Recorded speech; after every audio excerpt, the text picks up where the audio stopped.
Hola hermanos, el día de hoy 12 de agosto del 2024 es lunes de la 19ª semana del tiempo ordinario. Muy bien, ayer no hemos hablado de Santa Clara de Asís, hubiese sido bonito. No, pero era domingo, entonces no se podía hablar de ningún santo, ¿no? Pero bueno, ya saben, la cofundadora con San Francisco de Asís, de las Clarisas. Pero hoy vamos a hablar de otra cofundadora, sí, de Santa Juana Francisca Fremiot de Chantal. ¿Okay? Fíjense, hoy, Dios mío, baronesa de Chantal, ¿okay? Porque se casa con el barón de Chantal. Ella nace en Dijon, en Francia, en el 23 de enero de 1572. Y bueno, a ver, era hija de gente de alcurnia, ¿no? De una, muy católicos. Estos eran del lado, esa es la época de los hugonotes, de la lucha contra los protestantes franceses, se les llama así, se les llamaba hugonotes. Su papá se llamaba Benigno y su mamá se llamaba Margarita, Margarita de Barbicí, eh, que va a morir cuando ella tiene menos de 2 años, muere, pues ella está pequeñita, Juana Francisca, y entonces, bueno, es complicado porque el papá también está metido en un montón de asuntos contra de las guerras de religión, ¿no? Y por eso, pues, es complicadísimo aquello, él no la puede educar, así que al final realmente es una hermana mayor la que le ayuda y el abuelo materno va a ser el que también va a tener mucho que ver.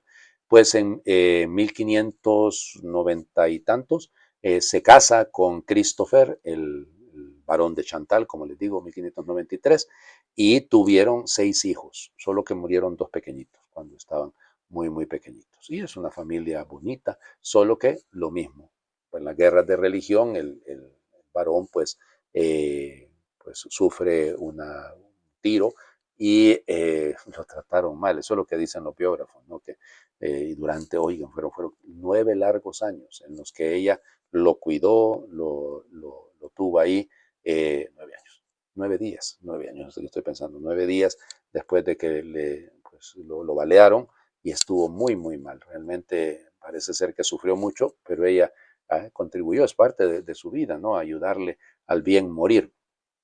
Y bueno, y entonces se va a Dijon, donde su papá, pero luego ya, lógicamente, el papá de él, el papá de Christopher, quería que los hijos fueran educados pues ahí en la baronía, ¿no? Y entonces le toca irse para allá, pero el suegro era cosa seria, era terrible ese hombre.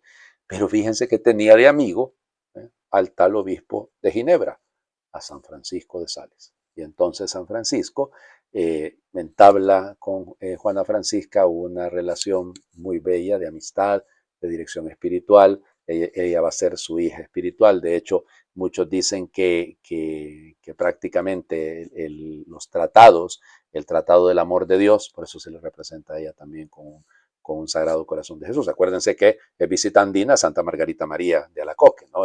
La vidente del Sagrado Corazón de Jesús. Es en la visitación de Parelemoniel donde el Sagrado Corazón se le va a aparecer, porque San Francisco de Sales, igual que Santa Juana Francisca, tienen esa devoción al Sagrado Corazón de Jesús. Bueno, y entonces ella quería meterse de lleno en la vida religiosa y Francisco le decía que no, que tenía a su papá vivo, tenía a sus hijos vivos y además era su suegro y había que cuidarlos y entonces en ese equilibrio bello es donde pasa todo. Ella realmente llegó a ser contemplativa, no tiene muchas experiencias místicas que están relatadas pues también en las biografías.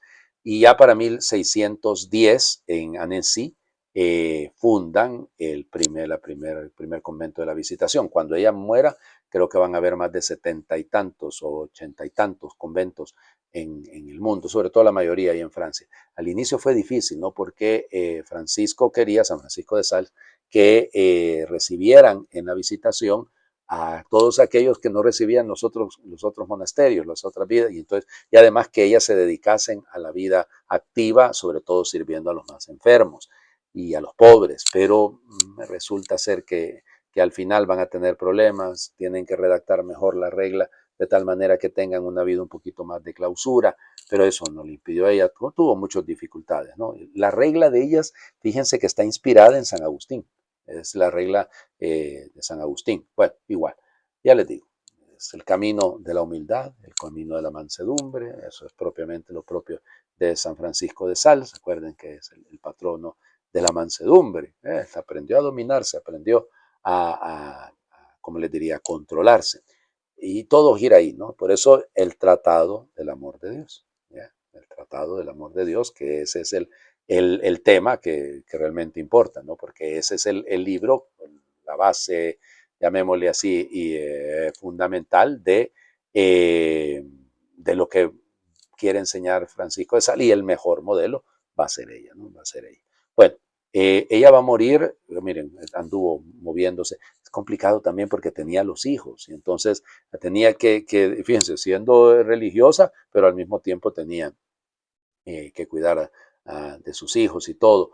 Y bueno, ya les digo, tiene mucha relación, incluso es una época complicadísima, la época de Luis XIII, ¿no? Y la época de Ana de Austria. Interesante, ¿no?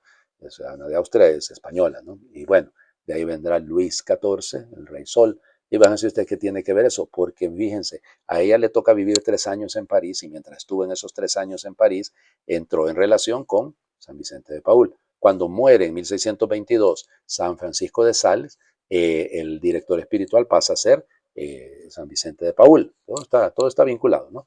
Y aparte de eso, en esta época es la época del jansenismo, y la época de Port Royal. Port Royal era un monasterio, que esas monjitas eran cosas serias, porque eran puras como ángeles, pero soberbias como diablos.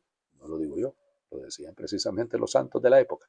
Y ella entra en relación con ellas, y entra en relación con una que, Madame d'Arnault, Angélie d'Arnault, que va a ser terrible, ¿no? Y entonces ellas tienen que buscar un equilibrio. Bueno, igual va a morir de pulmonía, y muere en Moulins el 13 de diciembre de 1641. Fue beatificada luego en 1751 y canonizada en 1767. Bueno, el tema es que la reforma, porque originalmente se celebraba el 21 de agosto, pero la reforma la colocó el 12 de agosto con la reforma del calendario, ¿no? Porque originalmente, como les digo, no se celebraba el 13 de diciembre. Creo que tiene que ver esto con el hecho de la fundación de la Congregación de la Visitación. Bueno, ya ven, hemos hablado, aunque ayer no hablamos de Santa Clara, pero hoy hablamos de Santa Juana Francisca Fremio de Chantal. Vamos, las lecturas. Comenzamos a leer hoy el libro del profeta Ezequiel, y vamos a acompañarnos de este texto durante un par de semanas. Ezequiel capítulo 1, versículos del 2 al 5 y luego del 24 al 28.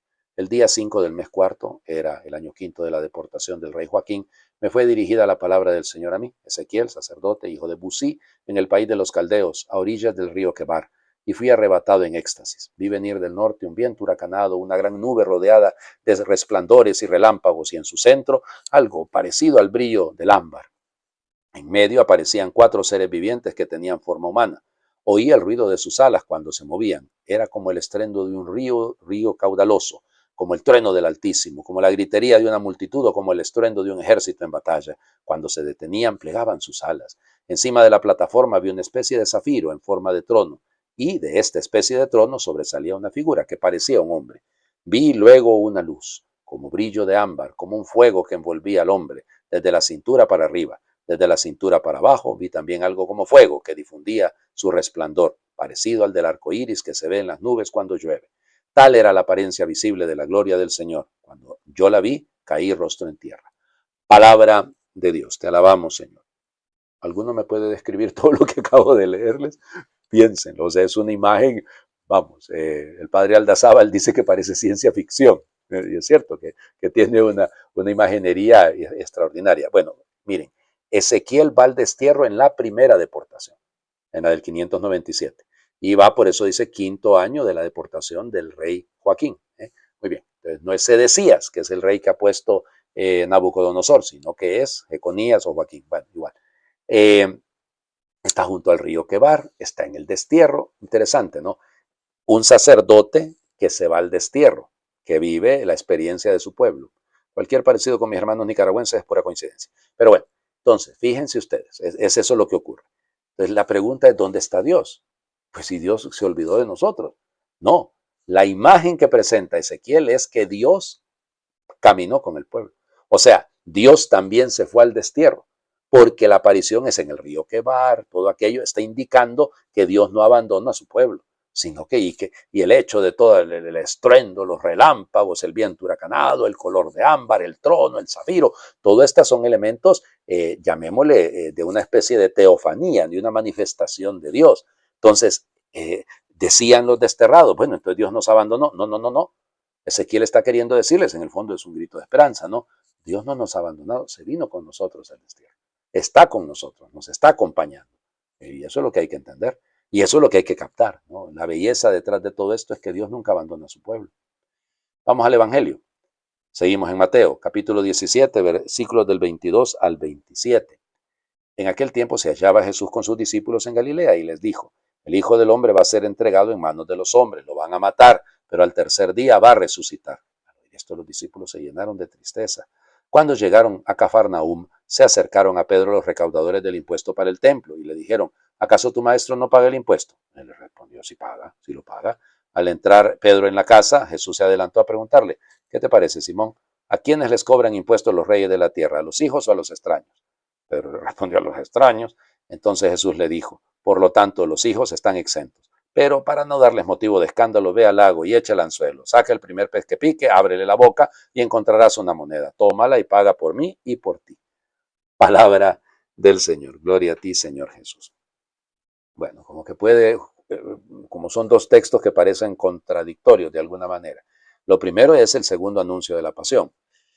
Se llenaron de tristeza los discípulos, ¿sí? Porque como Jesús había comenzado a decirles, ¿no?, desde aquel momento en Cesarea de Filipo, que hemos escuchado la semana pasada, entonces sí duele, o sea, ya cuando el Señor está hablando tanto de su cruz, está hablando tanto de su muerte, claro que ellos perciben, y además Él no lo debe haber expresado alegre, ¿verdad? Me van a matar, no, o sea, por favor, no, tiene que haberlo dicho con mucho dolor. Entonces ellos sienten eso, solo que su dolor se queda en un sentimentalismo, porque luego, ya lo vamos a ver posteriormente, luego no pasa de ahí, es puro sentimentalismo. Ahora lo que sigue, pues es un texto un poco extraño. A ver, fíjense, desde tiempo de Nehemías, ¿se acuerdan? Nehemías, Esdras, el sacerdote Esdras, Nehemías, que era el gobernador de cuando regresan del destierro, entonces se impuso el que los judíos mayores de 20 años debían pagar el didracma, el doble dracma, al menos para sostener el templo. Entonces a eso se refiere. Esto, cuidadito, que no estamos hablando de impuestos de los que se le pagaban a los romanos o los que se pagaban en Galilea a Herodes. No, no, no. Son los impuestos del templo, por eso lo dice claramente, los recaudadores del impuesto del templo, es el didracma. Entonces quiere decir que el pez, que era boca ancha, entonces tenía una moneda de 4 dracmas, ¿no?, del equivalente a 4 dracmas, paga por ti, paga por mí. Qué buena suerte la de Pedro, ¿va?, que le pagaron el impuesto, y a los otros 12 discípulos, ¿qué pasó? A los otros 11 no lo pagan. Evidente aquí la imagen va más allá, ¿no? Va frente a lo que Jesús pregunta, ¿quién le piden impuestos los grandes de la tierra? Bueno, a sus hijos no, pero nosotros somos hijos de Dios. El Señor no nos anda haciendo cobros, sino que nosotros somos hijos de Dios. Pero para no causarles escándalo, interesante, ¿no? Hasta ahí llega la encarnación también. Si Dios se ha ido con el pueblo al destierro, pues les cuento que Dios también, el Señor Jesús, vive la experiencia del pueblo. Y si Él es capaz de colaborar y ayudar para la construcción del templo, para el sostenimiento del templo, usted no está exento, ni yo tampoco. También nosotros tenemos que ayudar a sostener nuestros templos, sobre todo los templos humanos, sobre todo los templos de los hermanos que caminan. Les invito a hacer oración. Por los caminos del mundo tú has pasado diciendo la verdad. Por los caminos de la tierra tú has sido peregrino y mensajero del Padre. Por los caminos de la historia tú has estado atento a los signos de los tiempos. Por los caminos de los pobres tú has hecho la voluntad del Padre. Por los caminos de Dios tú has ido al encuentro de todos, hijos y marginados. Por los caminos de la periferia tú has anunciado la buena noticia. Por los caminos de los hermanos tú has hecho el camino hacia el Padre. Por los caminos de la vida tú mismo has hecho tu propio camino. Por tus caminos llévame, Señor. Amén. Señor esté con ustedes y por intercesión de Santa Juana Francisca Fremio de Chantal, les bendiga el Señor, que es Padre, Hijo y Espíritu Santo, y su bendición descienda, les acompañe siempre. Muy feliz lunes para todos.